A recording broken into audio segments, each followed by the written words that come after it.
The relationship with tech and our lives, in many ways, I think is going to continue to be. I mean, look, the economy is obviously first and foremost in any campaign year. Healthcare is always a part of that.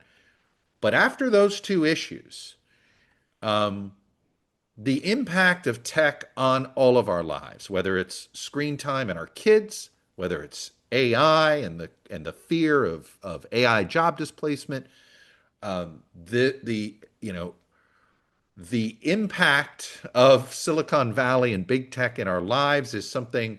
It's clear more Americans want more control over this. There's this feeling that you don't, when you, the reason I think you're seeing this growing bipartisan sort of revolt and pushback. I mean, even look at the pushback that's taking place inside the Republican Party, where Donald Trump is saying he wants to sign an executive order that prevents any state from trying to put regulation on the AI industry.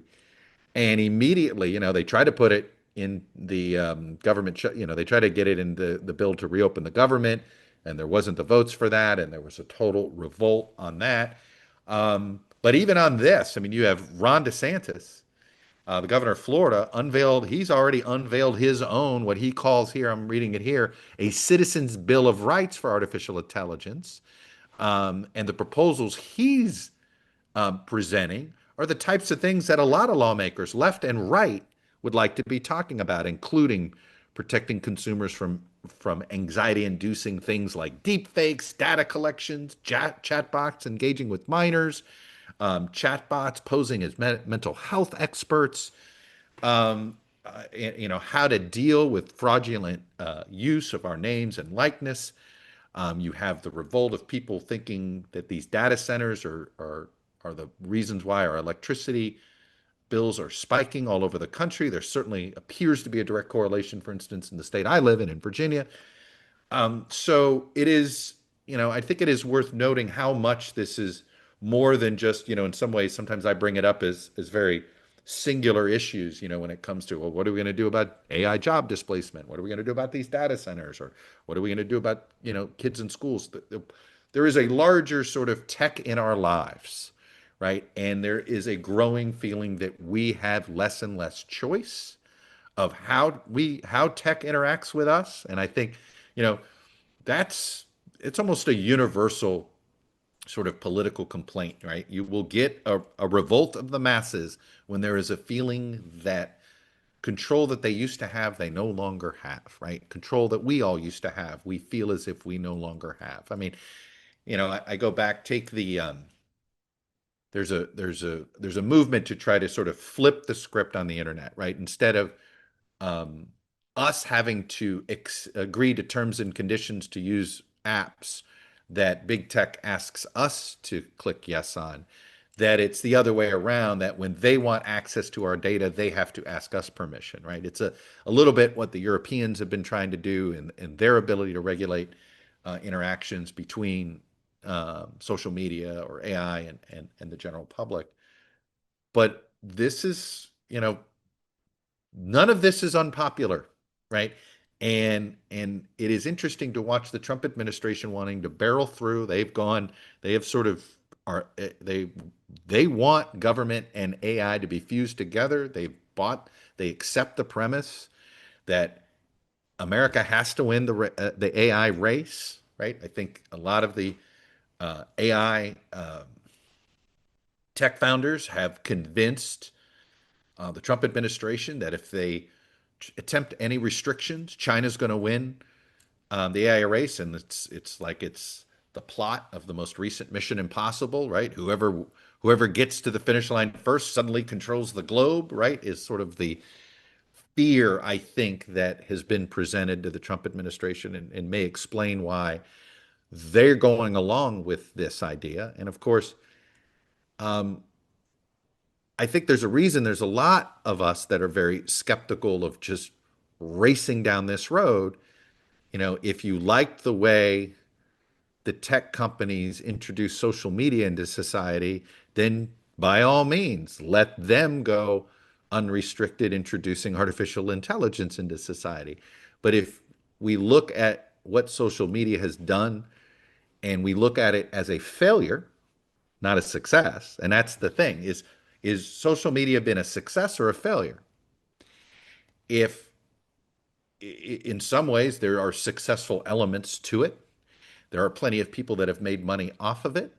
It has certainly allowed more access to influence and attention from around the world, but it has destroyed truth, right? Why do we have so much skepticism about truth, where we're having a debate about what is true and what isn't? You could arguably blame the algorithms and social media. And so to me, it's not surprising that you have an electorate that it won't take much to fire up against the forces of Silicon Valley. Because if you when you start to say, do you want to have artificial intelligence introduced into society in a similar way that social media was, or do you want more guardrails? I promise you, you probably get 70 to 80% supporting that no, there better be more guardrails as we introduce artificial intelligence into society than there was during social media. And so you put all this together and you can start to see, and I still think this is not going, I think these will be debate talking points in 2026.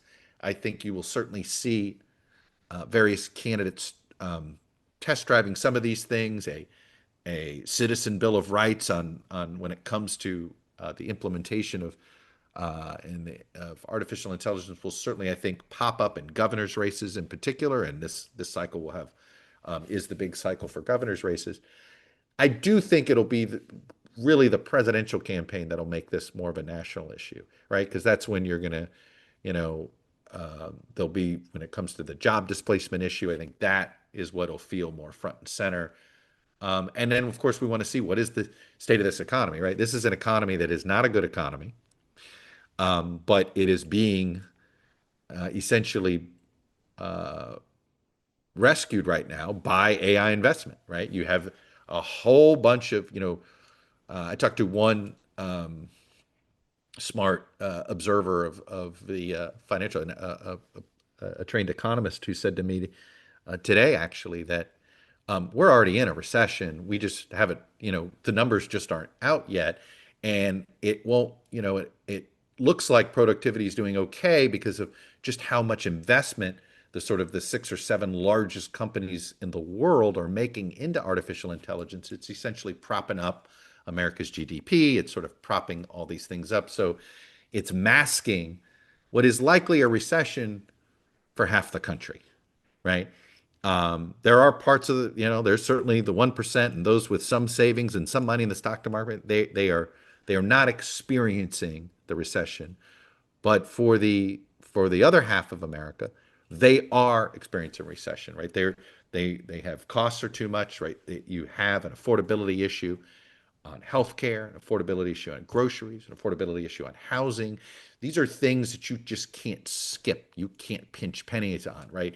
You might be able to um, you might be able to skip some things and try to save money in certain places. It's not like you can delay paying a health insurance premium um, and risk to go without health care. So this affordability crisis and this recessionary feel that those that don't have, that are paycheck to paycheck, that don't have a bunch of savings in the stock market, is pretty acute. It's really great when you get a sponsor that you already use. And guess what? Quince is something that in the Todd household we already go to. Why do we go to Quince? Because it's a place you go where you can get some really nice clothes without the really expensive prices. And one of the things I've been going through is I've transitioned from being Mr. Coat and Tie guy to wanting a little more casual, but to look nice doing it, is I've become Mr. Quarter Zip guy. Well, guess what? Guess who's got amazing amounts of quarter zips? It is Quince. I have gotten quite a few already from there. The stuff's really nice. I mean, look, they have Mongolian cashmere sweaters for $50. I just know, hey, cashmere, that's pretty good. You don't normally get that for 50 bucks or less. Italian wool coats that look and feel like designer. The stuff, I'll be honest, right? You look at it online, you think, okay, is this really as nice as it looks? Well, when I got it, I was like, oh, this is real quality. So Yeah, I'm gonna end up making sure I take it to my dry cleaner so I don't screw it up when I clean it. But I've been quite impressed. And hey, it's holiday season. It is impossible to shop for us middle-aged men. I know this. Well, tell your kids, tell your spouses, tell your partners, try Quince. Or if you're trying to figure out what to get, your adult child, what to get your mom or dad, I'm telling you, you're going to find something that is going to be comfortable for them on Quince. So get your wardrobe sorted and your gift list handled with Quince. Don't wait. Go to quince.com/Chuck for free shipping on your order and 365-day returns. Now available in Canada as well. That's QUINCE.com/Chuck. Free shipping and 365-day returns. Quince.com/Chuck. Use that code. Which transitions me pretty well to what was, another debacle by Trump and this economy and his rally in Pennsylvania. Every time this administration over the last couple of weeks, frankly, it's been about 2 or 3 months that they try to get, it's clear his own staff realizes at least they have a political problem, if not a real problem, right? They know they have a political problem messaging on the economy. And how do I know that they all know? Because JD Vance on Wednesday morning basically was desperately trying to re-explain Trump's comments from Pennsylvania, where he started calling it a hoax, and then he started. I mean, to me, he went down this road again, where okay, well, you know, your little girl doesn't need $37. They can handle one. Your child doesn't need 50 pencils. They can just have one or two. You can give up certain products. You can give up pencils. That's under the China policy. Every child can get 37 pencils. They only need one or two. They don't need that many. But you always need steel. You don't need $37 for your daughter. 2 or 3 is nice, but you don't need $37. It is such a tone deaf, let them eat cake mindset, right? It's as if we have President Marie Antoinette here. And it really rings as super out of touch.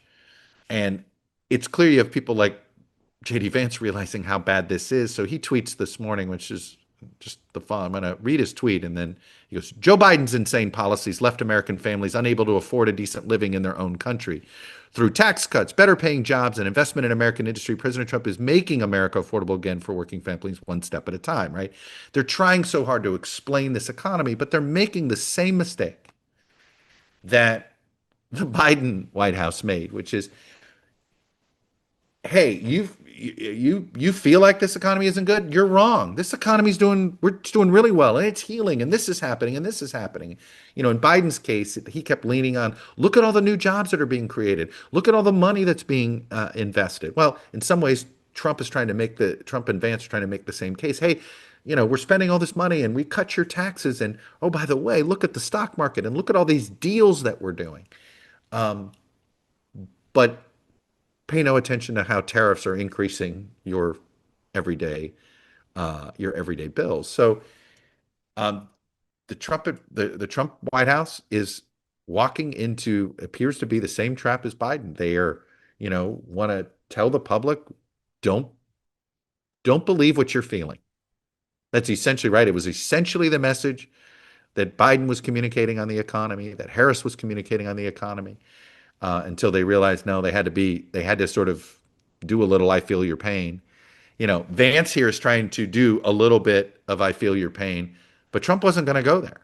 And if anything, he sounded dismissive and defensive, and that's just this we've already seen in you know another week, another election that indicates that Republicans are trouble. We had a handful of special elections and runoffs that took place on Tuesday. The most prominent race was the city of Miami mayor. And for those of you who are wondering, Miami-Dade County elects a county mayor. That is a very powerful position. It's a strong mayor. It's a huge budget. Miami-Dade County's budget is bigger than many states. probably nearly half the states. It is that large and complicated of a county. The city of Miami and the city of Miami mayor, city of Miami is one of 30 plus incorporated cities within Miami-Dade County, but it does have the brand City of Miami. So is the mayor of Miami, which is for those, there's the mayor of Miami-Dade County, and then there's the mayor of the city of Miami. So this was a runoff for the mayor of the city of Miami. Now, in the city of Miami, there is a strong, large Cuban American population, and you've had nearly a generation of Cuban Republicans who have won that mayor's race, won that office over and over. By the way, the office itself, it's considered a weak mayor position. It's a part-time job. If you recall, the previous mayor, Francis Suarez, had all sorts of jobs, private sector jobs that he held while simultaneously being mayor. He got a little brazen about it, so it gathered a lot more attention. But it's considered a part-time job, and it is allowed to have other jobs. But the point is that that's how quote unquote small the job is, and like I said, it's a weak mayor system, which means you've got the title, but you're essentially no have the same amount of power as a city council person that's elected. But symbolically, it's a big deal, and it's the first time Democrats have won the mayor's race in over 30 years. Now, it is worth noting Kamala Harris actually carried the city of Miami, even as Donald Trump carried the county of Miami-Dade, which in itself was a surprising development.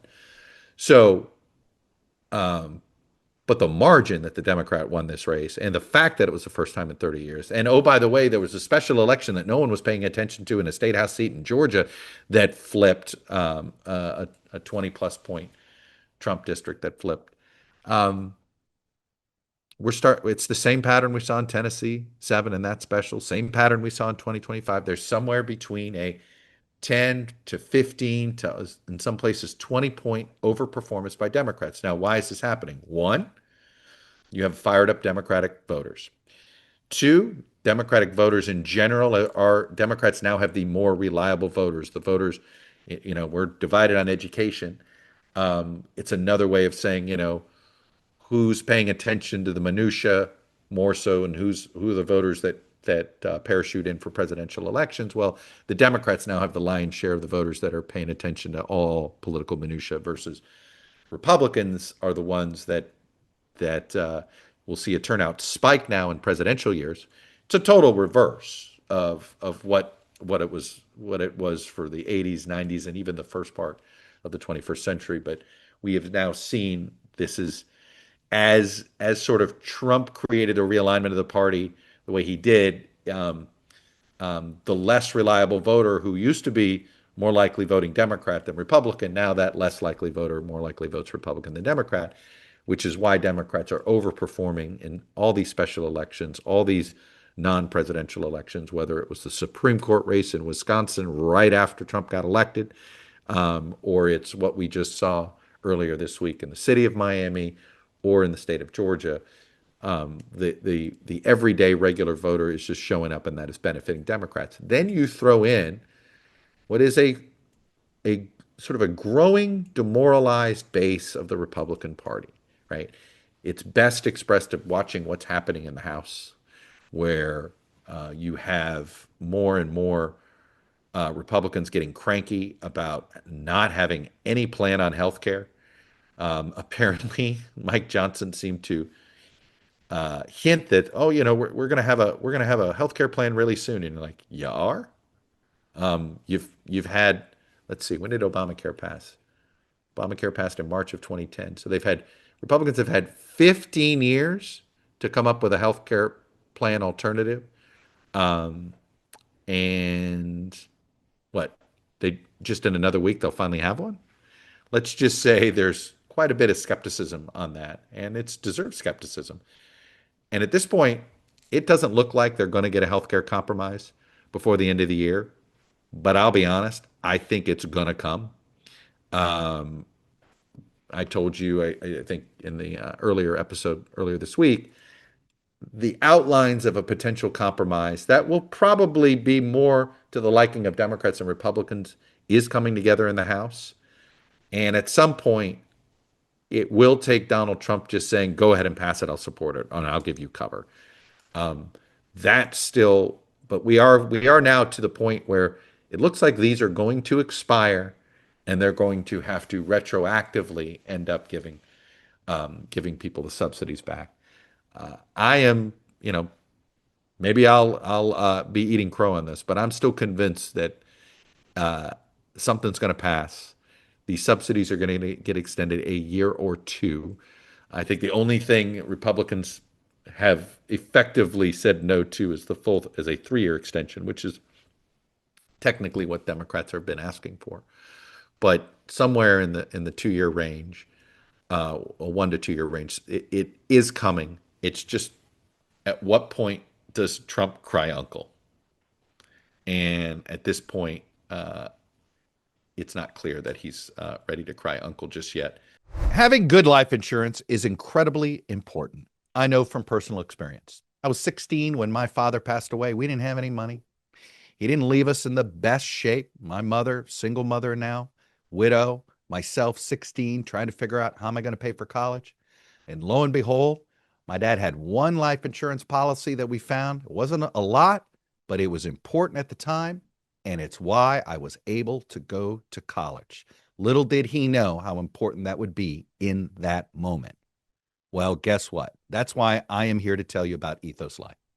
They can provide you with peace of mind knowing your family is protected, even if the worst comes to pass.